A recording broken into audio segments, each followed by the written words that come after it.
Hello everyone. I'm Viveka Roy Chaudhary from Express Healthcare from the Indian Express group of newspapers. Welcome to the second edition of Indian Stents Let's Get Updated. Stent technology has been in the market for 20-25 years, but there's been a lot of changes in the technologies and techniques. And this series is about getting to know some of the cardiologists who are working at the cutting edge of interventional cardiology. Today, we have with us Dr. Marcio Balbinotti from Brazil, who's an interventional cardiologist, and he's here to talk to us about the latest techniques and technologies in valves, in heart valves, as well as in stent technology. Welcome to the show, Doctor. Thank you so much for inviting us.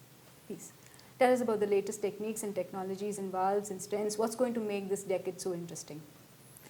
I think the decade is too interesting because nowadays we have a lot of technologies. The stents are so good nowadays. We had the problems with the first and second generation that is in the past. Nowadays we have safety stents all over the world. A lot of companies working with good technology. We have complex cases nowadays that would be impossible to do it before the last stents were developed. And maybe the different parts of the world are working so good and they do the same technology that we used to have in Latin America, that we used to work with companies that was close to us, but nowadays we have safety the data and really good data, and we work in a lot of with your companies here, especially Sahajana in the last 1 year in my hospital that I used to work. And of course, we like all over the world, we are working on a lot of heart valves, especially aortic valve disease, and they are developing as well some companies that they are buying, and we are gonna close to Asia in the next months. Okay. When you talked about data making the use of new technologies better for clinicians because it's data backed, because you have data coming out of trials. So the randomized clinical trials, which is a gold standard for trials, is being used by stent manufacturers to gather data about their stents. One of those trials is the TALENT trial, which has been going on for around 2 years, and the year 2 data which was released in September. So how is the data look to you? Do you feel that gives you more confidence to use that kind of a stent in your patients? Of course, it's really important because without this kind of data, we just keep going with the data that we have. In that time, I was in TCT last year, and that time we had the Xience family as the gold standard stent to work in the most of patients. And the 2 years data that TALENT showed us, that is almost the same, even better than Xience family. So this allows us to work with really strong confidence to work in all comers day in the lab. Right. So the RCT was also designed to mimic clinical practice, in the sense that it was an all-comers trial, all your patients come. So can you explain to us how that trial mimics clinical practice? Yeah, the all-comers say everything because we work with main left disease, bifurcation, CTO.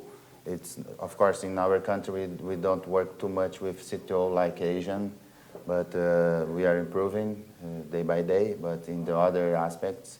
So you can really reassure that we are working with the confidence that you're doing not just off-label. It's an all-comers study that you work with a lot of different scenarios. Right. As an interventional cardiologist, how are you seeing the impact of genetic differences in populations impacting the use of stents and other cardiology interventions, and how is it affecting the physiology? How does the genetic variance in your population impact the physiology of a cardiology patient? I think the most important thing in technique probably the Asian are smaller, and we work with a population that has big coronaries. In my area, there in south of Brazil, we have big coronaries. So in technique, sometimes even bare metal stents work well because it's not so small patients and small vessels.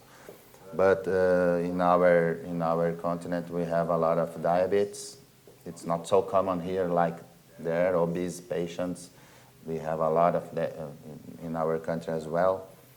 So I think the genetic is important, but the most difference is in lifestyle.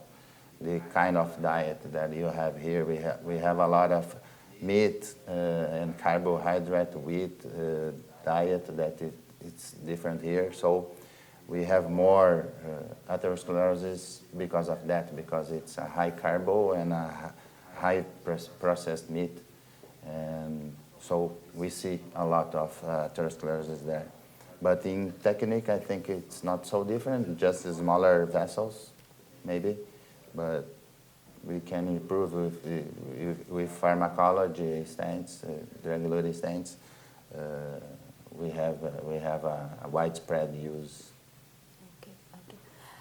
How do you see the stent market developing globally and especially in your country, Brazil?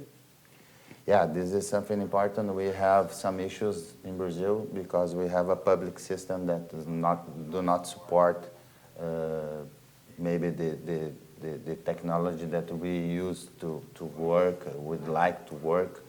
So in this aspect, I think India has a lot of job to do in Brazil because you can reassure the data, the safety and efficacy with a good price. So this is a cost effectiveness that is better than the other stents in the world, the other companies.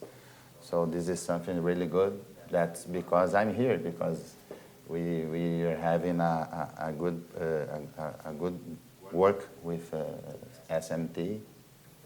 Okay. I think that is gonna help us in our market to the other companies have to work in the same way. Okay. What is your message to upcoming cardiologists? I think the most important nowadays, because we have the technology that is quite similar. So the big discussion nowadays is when to do it, when to indicate a intervention. So physiology is something that I'm working a lot, FFR and IFR. So when to do, and we have to do because we have the technology to do it well. But the physiology is something that we have to use a lot, and not just invasive. We have some data in tomography as well, in FFR. We have some data that the ischemia trial nowadays show us that maybe in the stable coronary syndrome, in the stable patients, you don't have any difference in mortality or major events. So we are improving the quality of life. And so the physiology works, you have to work a lot. And when you are doing a procedure, we have to have a good image. So we use a lot of IVUS, not so much OCT because it's not reimbursed in our country. So IVUS is something good to use as well, but it's not for everybody because we have economic issues as well. So 10-15% of the procedures we use IVUS. So the question is the balancing when to indicate with physiology, and when you indicate, you have to do a good job with image. Right, right. So when you started out as an interventional cardiologist, if you were to say what were the three differences or the one major difference between when you started out and when students today are starting out in interventional cardiology, what would you say is the main difference in terms of technology or in terms of technique or in terms of the whole backdrop to governments today saying that you can use these stents, they have to be cost effective, And what kind of pressures is it putting on an interventional cardiologist today? I think, of course, we have to study a lot to go to get at this point. It's different in some parts of the world, but we have to have a high volume center to create a good doctor, a good physicians that, like me, I used to work in a big center in Porto Alegre that is in the south of our country. And after 7 years studying just cardiology and intervention, you can go to apply this to your patients. And the improvement is the improvement that you have to do. It's all over your career. It's not just your trainee time. So you are improving all the time. The technology is improving all the time. So you have to study a lot and have to go to practice in different countries. That helps a lot. You have like in Asian CTO program that is wonderful. So we don't have this in our part of the world. So we have to balance all the time in the good aspects in each country. Like German developed a lot heart valves. So you have to go all over the world and pick up the good things in different countries. Right. And in Brazil, what is the system? Are you also required to teach? So are you contributing to teaching the next generation of interventional cardiologists along with your clinical practice? Yeah, we have a time to teach and give back to the students what I received from my mentors. So we have a program in our hospital with fellowships, and we have to work all the time. We learn with the students all the time as well. Okay. So it's changing. Okay. Thank you so much, Dr. Marcio, for speaking to us to Express Healthcare.